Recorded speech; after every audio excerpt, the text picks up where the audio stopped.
how to put thumbnail in your YouTube videos? Kung yan ang katanungan mo, bagay ka sa video na ito.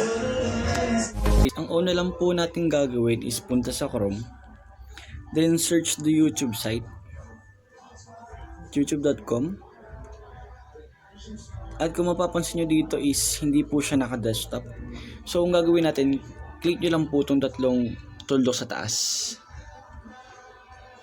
Then baba, desktop site, ito, click nyo lang po yan. At direkta na po siyang magpupunta sa desktop site. Sunod naman po natin gagawin is click nyo lang po itong profile picture nyo na maliit na bilog sa taas, upper right ulit. Click nyo lang po yan and go to your channel.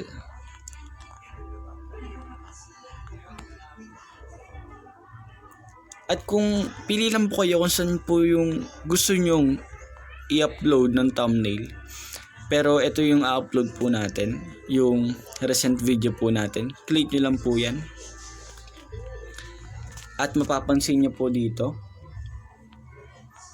po sa bandang middle, click nyo lang po yung edit video. Ito po.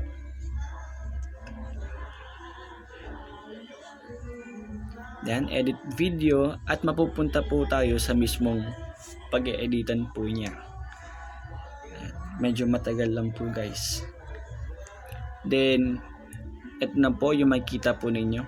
Papansin nyo, ito po yung yung naka-upload na thumbnail ko. Pero ang papalitan na po natin yan, punta po tayo sa upload thumbnail,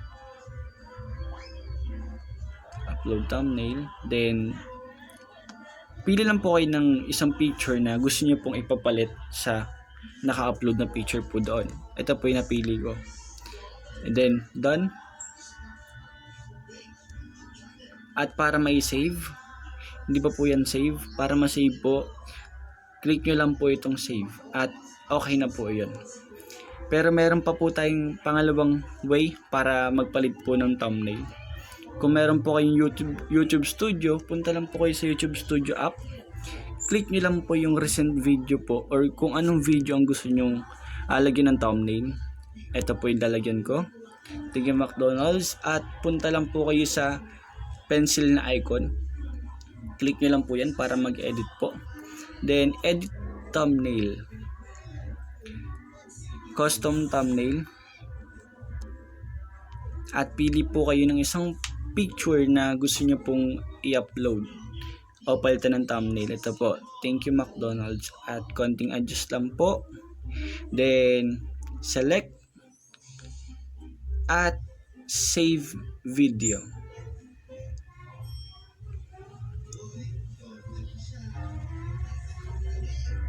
Konting hintay lang po at makita na po natin na nakapag-upload na po siya. Yan na po, uploaded na po yung dating ganyan, at nabago na po.